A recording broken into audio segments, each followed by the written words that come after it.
you in on the conversation. So Election Day is on May 21st.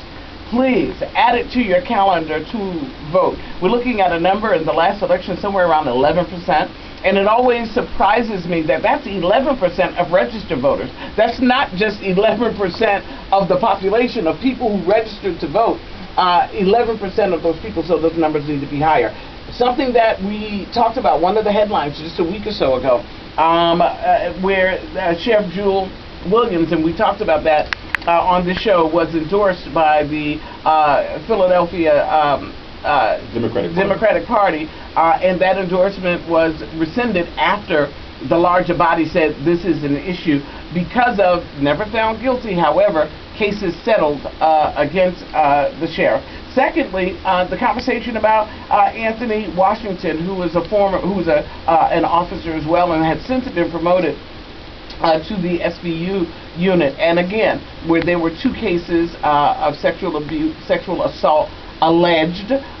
No guilt was found, and I want to be clear about that. However, the city did settle for just about, or a little more than 6 figures flood.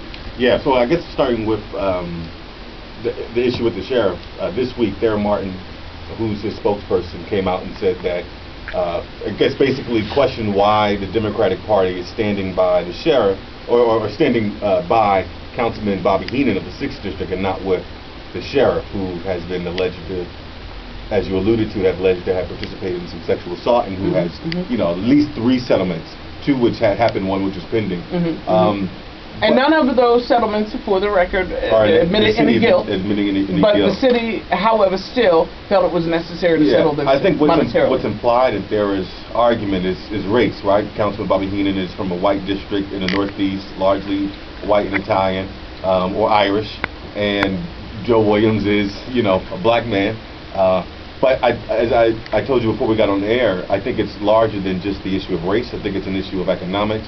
Local 98 has a stranglehold on the city's politics, and there are a lot of candidates who rely on the union for campaign funds. And I think that the reason the Democratic Party, and even particularly the city council, the reason they are willing to speak out on Joe and not Bobby is, in a lot of ways, Joe is low-hanging fruit. He doesn't offer any real added value to their campaign. He can't do much to make their life a living hell while they're in office. But the union leader, right, and those dollars, that can really impact how they campaign and in a way how they govern. If you look at the indictment of Bobby Heenan and look at the way that he and Johnny Dock were alleged to have talked, Johnny Dock was clearly saying, "I have my hand in you. I'm the puppet master, and I put you in the majority for a reason, and I can take you back out." And so I think it's fear. It's why there's not been one single city council person that has said Bobby Heenan should resign, despite a 14-count indictment. And every seat.